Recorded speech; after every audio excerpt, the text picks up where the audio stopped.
આકાશવાણી સમાચાર અંકિત પ્રજાપતિ વાંચે છે. સૌપ્રથમ મુખ્ય સમાચાર.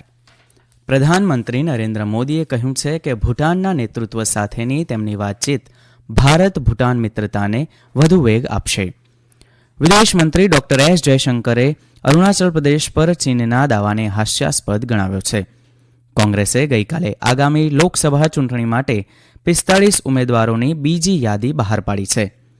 આરોગ્ય મંત્રાલયે તમામ રાજ્યો અને કેન્દ્રશાસિત પ્રદેશોને પત્ર લખીને ઉનાળા દરમિયાન હોસ્પિટલોમાં આગની ઘટનાઓને રોકવા માટે તાત્કાલિક પગલાં લેવા જણાવ્યું છે. અને આઈપીએલમાં આજે અમદાવાદના નરેન્દ્ર મોદી સ્ટેડિયમ ખાતે ગુજરાત ટાઇટન્સ અને મુંબઈ ઇન્ડિયન્સ વચ્ચે મુકાબલો થશે. સમાચાર વિગતવાર. પ્રધાનમંત્રી નરેન્દ્ર મોદીએ કહ્યું છે કે ભૂટાનના નેતૃત્વ સાથેની તેમની વાતચીત ભારત ભૂટાન મિત્રતાને વધુ વેગ આપશે.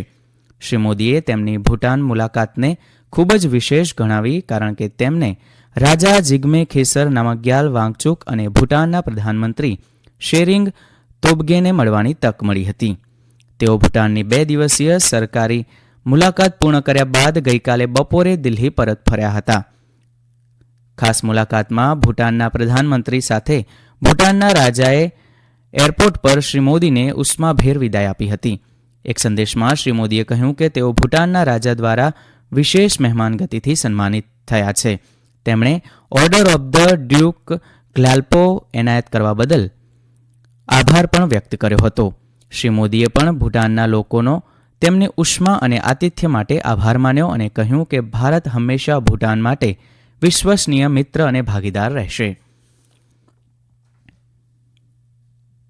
વિદેશ મંત્રી ડોક્ટર એસ જયશંકરે ગઈકાલે અરુણાચલ પ્રદેશ પર ચીનના દાવાને હાસ્યાસ્પદ ગણાવ્યો હતો. તેમણે ભારપૂર્વક કહ્યું કે અરુણાચલ પ્રદેશ ભારતનો ભાગ છે અને એટલા માટે નહીં કે કોઈ અન્ય દેશ કહે છે કે તે ભારતનો ભાગ છે. સિંગાપોરના ઇન્સ્ટિટ્યૂટ ઓફ સાઉથ એશિયન સ્ટડીઝના એક કાર્યક્રમમાં ડોક્ટર જયશંકરે કહ્યું કે ભારત આ બાબતે સ્પષ્ટ અને સુસંગત છે. તેમણે કહ્યું કે આ કોઈ નવો મુદ્દો નથી અને ચીને અગાઉ પણ દાવા કર્યા છે અને તેના દાવાઓને વિસ્તાર્યા છે.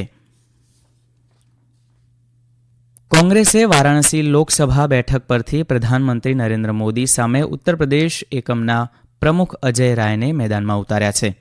કોંગ્રેસના વરિષ્ઠ નેતા દિગ્વિજયસિંહ મધ્યપ્રદેશની રાજગઢ લોકસભા બેઠક પરથી ચૂંટણી લડશે. કોંગ્રેસે ગઈકાલે આગામી લોકસભા ચૂંટણી માટે 45 ઉમેદવારોની બીજી યાદી બહાર પાડી છે. સાંસદ દાનિશ અલી ઉત્તર પ્રદેશની અમરોહા બેઠક પરથી, કાર્તિ ચિદમ્બરમ શિવગંગાઈ બેઠક પરથી અને મનિકમ ટાગોર તમિલનાડુની વિરુધાનગર બેઠક પરથી ચૂંટણી લડશે. કોંગ્રેસે રાજસ્થાનની નાગૌર લોકસભા બેઠક હનુમાન બેનીવાલની રાષ્ટ્રીય લોકતાંત્રિક પાર્ટી માટે છોડી દીધી છે. આ સાથે કોંગ્રેસે આગામી સિક્કિમ વિધાનસભા ચૂંટણી માટે 18 ઉમેદવારોની પ્રથમ યાદી પણ બહાર પાડી છે. લોકસભા ચૂંટણી માટે ઉમેદવારો અંગે ચર્ચા કરવા ભાજપની કેન્દ્રીય ચૂંટણી સમિતિની બેઠક ગઈકાલે નવી દિલ્હીમાં પાર્ટીના મુખ્યાલય ખાતે યોજાઈ હતી. આ બેઠકમાં પ્રધાનમંત્રી નરેન્દ્ર મોદી, ભાજપના રાષ્ટ્રીય અધ્યક્ષ જેપી નડ્ડા, કેન્દ્રીય મંત્રીઓ અમિત શાહ અને રાજનાથસિંહ, ઉત્તર પ્રદેશના મુખ્યમંત્રી યોગી આદિત્યનાથ, સમિતિના સભ્યો અને રાજ્યોના અધિકારીઓએ હાજરી આપી હતી. સમિતિએ 3 કલાકની વધુ સમય સુધી ઉમેદવારોના નામ પર ચર્ચા કરી હતી. આરોગ્ય મંત્રાલયે તમામ રાજ્યો અને કેન્દ્રશાસિત પ્રદેશોને પત્ર લખીને ઉનાળા દરમિયાન હોસ્પિટલોમાં આગની ઘટનાઓને રોકવા માટે તાત્કાલિક પગલાં લેવા જણાવ્યું છે. તમામ રાજ્યો અને કેન્દ્રશાસિત પ્રદેશોના મુખ્ય સચિવોને લખેલા પત્રમાં આરોગ્ય સચિવ અપૂર્વ ચંદ્રાએ જણાવ્યું હતું કે ઉનાળાના મહિનાઓમાં વધતા તાપમાનને કારણે હોસ્પિટલમાં આગ લાગવાની ઘટનાનું જોખમ રહે છે. આરોગ્ય મંત્રાલયે રાજ્યો અને કેન્દ્રશાસિત પ્રદેશોને રાજ્ય આરોગ્ય વિભાગો અને રાજ્ય આપત્તિ વ્યવસ્થાપન હોસ્પિટલો આગની ઘટનાઓને રોકવા માટે અને ઘટના સમયે તાત્કાલિક પગલાં લેવા સંપૂર્ણ રીતે સજ્જ છે તેની ખાતરી કરવા સાથે મળીને કામ કરવા નિર્દેશ આપવા જણાવ્યું છે. તેમાં હોસ્પિટલોને નિયમિતપણે અગ્નિશામક સાધનો, હાઇડ્રેન્ટ્સ અને એલાર્મ્સ જેવા અગ્નિશામક સાધનોનું નિરીક્ષણ કરવા જણાવ્યું છે. આ સમાચાર આપ આકાશવાણી પરથી સાંભળી રહ્યા છો. આઈપીએલમાં આજે અમદાવાદના નરેન્દ્ર મોદી સ્ટેડિયમ ખાતે ગુજરાત ટાઇટન્સ અને મુંબઈ ઇન્ડિયન્સ વચ્ચે મુકાબલો થશે. મેચ સાંજે 7:30 વાગે શરૂ થશે. ગુજરાત ટાઇટન્સ શુભમન ગિલની તો મુંબઈ ઇન્ડિયન્સ હાર્દિક પંડ્યાની કપ્તાની હેઠળ મેચ રમશે. દરમિયાન ગઈકાલે કોલકાતાના ઈડન ગાર્ડન્સ ખાતે રમાયેલી મેચમાં કોલકાતા નાઇટ રાઇડર્સે સનરાઇઝર્સ હૈદરાબાદને 4 રને હરાવ્યું છે. જીત માટેના 209 રનના લક્ષ્યાંકનો પીછો કરતા સનરાઇઝર્સ હૈદરાબાદે 20 ઓવરમાં 7 વિકેટે 204 રન બનાવ્યા હતા. Andrei રસેલને player of the match જાહેર કરવામાં આવ્યો હતો.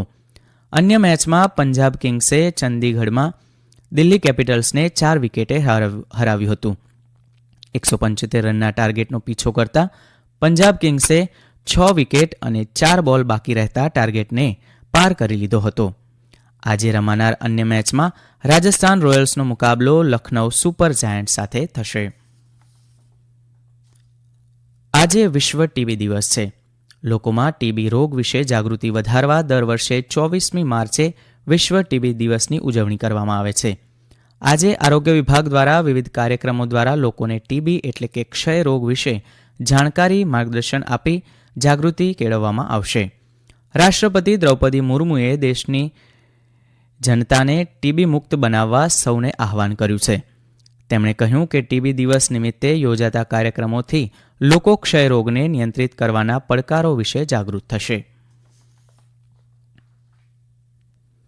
કેન્દ્રીય તપાસ એજન્સી સીબીઆઈએ ગઈકાલે ટીએમસીના હકાલપટ્ટી કરાયેલા સાંસદ મહુઆ મોઇત્રાની કૃષ્ણનગર પાર્ટી ઓફિસ પર દરોડા પાડ્યા હતા. આ દરોડો રોકડ રકમના સંબંધમાં પૂછપરછ માટે હતો. દુબઈ સ્થિત બિઝનેસ દર્શન હીરાનંદાની પાસેથી મળેલી રોકડ રકમના બદલામાં સંસદમાં પ્રશ્નો ઉઠાવવામાં કથિત સંડોવણી બદલ મહુઆ મોઇત્રાને ગયા વર્ષે લોકસભામાંથી હાંકી કાઢવામાં આવ્યા હતા. લોકપાલે 19મી માર્ચે સીબીઆઈને મહુઆ મોઇત્રાના વિરુદ્ધ એફઆઈઆર દાખલ કરવાનો આદેશ આપીને તપાસ એજન્સીને 6 મહિનાની અંદર રિપોર્ટ દાખલ કરવાનો આદેશ આપ્યો હતો.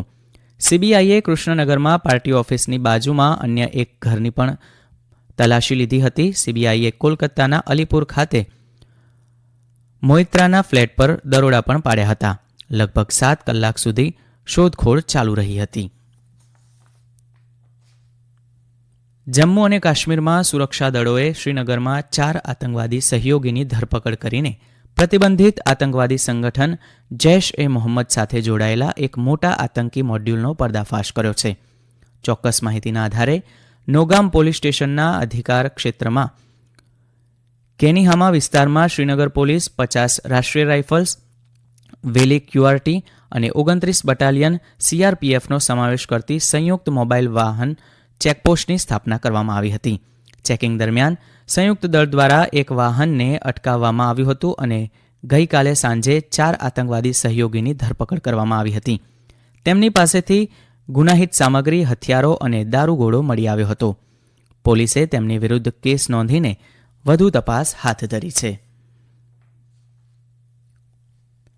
Department for promotion of industry and internal trade ડીપીઆઈઆઈટીએ ગઈકાલે નવી દિલ્હીમાં લોજિસ્ટિક્સ સેવા ક્ષેત્રે મહિલાઓની ભાગીદારી વધારવા અંગે એક બેઠક યોજી હતી. આ બેઠકમાં વિવિધ ઉદ્યોગ સંસ્થાઓ, નાના અને મોટા ઉદ્યમો, કૌશલ્ય તાલીમ સંસ્થાઓ અને દ્વિપક્ષીય અને બહુપક્ષીય સંસ્થાઓના 50થી વધુ વ્યવસાયિકોએ ભાગ લીધો હતો. બેઠકમાં લોજિસ્ટિક્સ સેવાઓના તમામ સ્તરે મહિલાઓની ભાગીદારીને પ્રોત્સાહિત કરી શકે અને સુવિધા આપી શકે એવી ઇકોસિસ્ટમ બનાવવા પર ભાર મૂકવામાં આવ્યો હતો તથા માળખાકીય અવરોધો દૂર કરવાથી લઈને મહિલાઓની સુરક્ષા અને તાલીમને પ્રાથમિકતા આપવા નીતિ સુધારણાની જરૂરિયાત જેવી બાબતો અંગે ચર્ચા કરવામાં આવી હતી. અંતમાં મુખ્ય સમાચાર ફરી એકવાર. પ્રધાનમંત્રી નરેન્દ્ર મોદીએ કહ્યું છે કે ભૂટાનના નેતૃત્વ સાથેની તેમની વાતચીત ભારત ભૂટાન મિત્રતાને વધુ વેગ આપશે. વિદેશમંત્રી ડોક્ટર એસ જયશંકરે અરુણાચલ પ્રદેશ પર ચીનના દાવાને હાસ્યાસ્પદ ગણાવ્યો છે. કોંગ્રેસે ગઈકાલે આગામી લોકસભા ચૂંટણી માટે 45 ઉમેદવારોની બીજી યાદી બહાર પાડી છે. આરોગ્ય મંત્રાલયે તમામ રાજ્યો અને કેન્દ્રશાસિત પ્રદેશોને પત્ર લખીને ઉનાળા દરમિયાન હોસ્પિટલોમાં આગની ઘટનાઓને રોકવા માટે તાત્કાલિક પગલાં લેવા જણાવ્યું છે. અને આઈપીએલમાં આજે અમદાવાદના નરેન્દ્ર મોદી સ્ટેડિયમ ખાતે ગુજરાત ટાઇટન્સ અને મુંબઈ ઇન્ડિયન્સ વચ્ચે મુકાબલો થશે. આકાશવાણી પરથી સમાચાર પૂરા થયા.